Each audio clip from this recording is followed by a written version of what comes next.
當地時間11月21日下午，迪拜航展的天空本該是各國先進戰機炫技的舞台，卻被印度國產 LCA 光輝戰機用一場慘烈的對地攻擊搶走了所有焦點。這架承載着印度軍事強國夢的戰機，用靜態漏油、動態墜毀的迷惑操作，完美詮釋了什麼叫出道即巔峰，只不過是丟人現眼的巔峰。大家好，歡迎來到星球熱點，國家大事從不缺席，輿論場中抽絲剝繭，聚焦獨家中國資訊。點讚、訂閱加小鈴鐺，帶你用不一樣的視角讀懂中國故事。本屆迪拜航展，印度可謂是信心滿滿，派出2架光輝戰機組團參展，一門心思想要在國際舞台上刷一波存在感，順便給同樣參展的中巴梟龍戰機一點顏色看看。可誰能想到，這2架戰機沒等來鮮花掌聲，卻先給大家上演了一場煙花秀。最先出圈的是編號 L520 的靜態展示機。航展開幕沒多久，就有觀眾拍到這架戰機機身下方不斷往下滴着不明液體。印度工作人員急中生智，掏出3個購物紙袋在底下接着，場面一度十分滑稽。消息傳開後，印度新聞信息局趕緊出來闢謠，聲稱滴下來的只是空調冷凝水，還強調這是假消息，試圖貶損戰機經過驗證的技術可靠性。這個解釋簡直把觀眾當傻子糊弄。迪拜地處熱帶，常年高溫少雨，就算真有冷凝水，落地也會瞬間蒸發，犯得着用購物紙袋接3袋嗎？更關鍵的是，據現場參展人員透露，這架競展機已經好幾天沒開機了，空調系統根本沒啟動，哪來的冷凝水？還有人聞到現場飄着特殊氣味，網友調侃，怕不是裝的恆河水漏了也得應援。而不遠處的靜態展示區裡，中巴聯合研制的梟龍戰機靜靜矗立，機身整潔無任何異常，形成了極具諷刺的鮮明對比。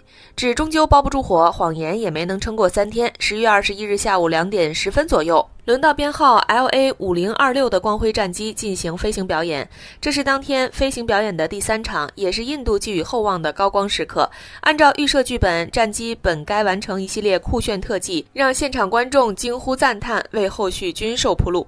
可實際畫面卻成了大型翻車現場。從現場視頻來看，這架光輝戰機先是向右方盤旋，隨後嘗試向左改平，沒等動作做完就突然放棄，轉而向右方翻轉進入倒飛狀態。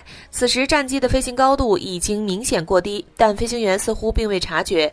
等到試圖從倒飛狀態改出放平時，戰機高度開始急劇下降。眼瞅着要出事兒，飛行員緊急打開了襟翼和減速板，拼盡全力想要減速調整姿態，但此時戰機已經處於俯衝狀態，速度快，高度低，留給飛行員的反應時間幾乎為0。現場觀眾眼睜睜看着戰機以極高的速度衝向地面，距離航展現場大約1.6公里處傳來巨響，隨後一團巨大的火球騰空而起，濃煙滾滾直衝天際，場面慘烈到讓人失語。最讓人揪心的是，整個過程中沒有看到任何傘花綻放。印度空軍隨後證實，飛行員受致命傷當場身亡。這不僅打破了印度戰機墜毀生還率高的神話，還讓大名鼎鼎的馬丁貝克彈射座椅添上了一筆尷尬的記錄。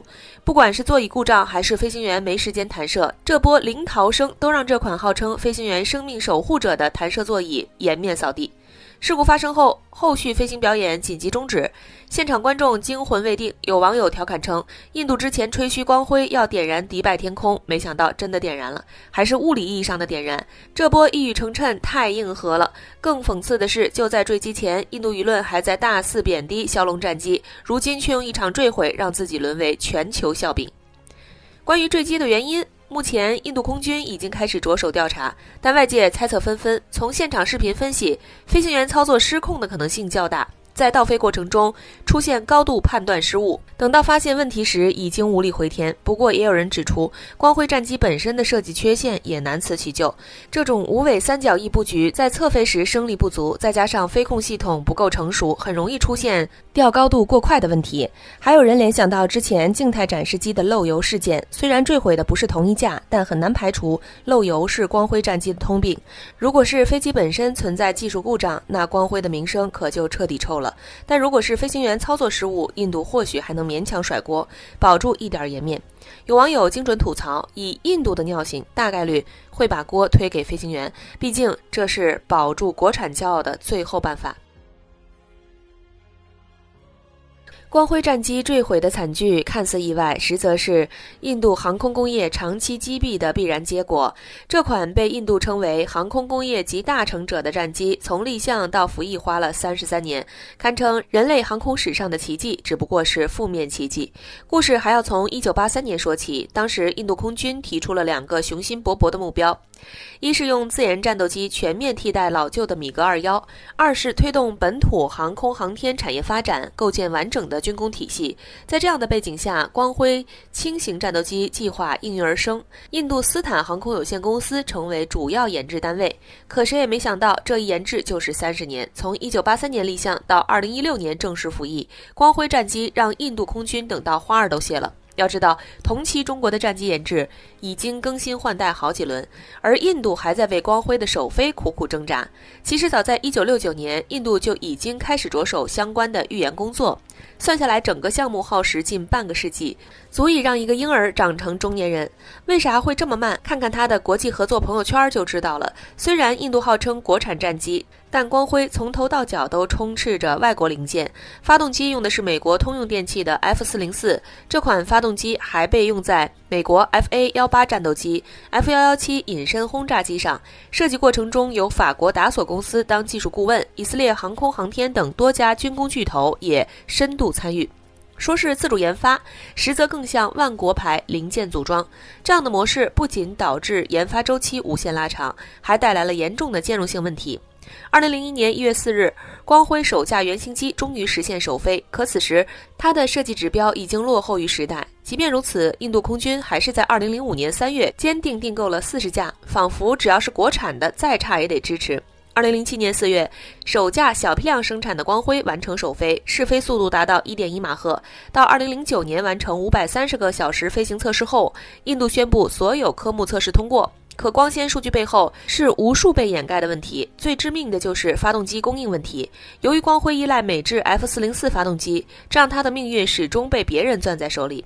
近年來，光輝更是遭遇了發動機斷供危機。一方面 ，F404 發動機所需的高品質鈦金屬，全球70%以上的供應量來自俄羅斯。俄烏衝突爆發後，美國對俄實施制裁，只能用庫存鈦金屬生產，導致發動機產能暴跌。另一方面，2024年美國追加了400台 F414 發動機的訂單，印度訂購的 F404 被排期推遲18個月，無奈之下只能每月向美國申請2台測試用發動機應急。沒有足夠的發動機，光輝的交付時間自然大打折扣。印度軍方2021年訂購的83架光輝，原定去年開始交付，結果因為發動機短缺，只能延期。2024年9月訂購的97架，預計要到2027年才能開始交付。這樣的交付速度，別說替代米格21了，能不能跟上戰機退役的速度都不好說。而印度斯坦航空有限公司的祖傳手藝，更是讓光輝的可靠性雪上加霜。這家印度唯一具備整機研發與生產能力的國企，有着堪稱墜機製造機的光輝歷史。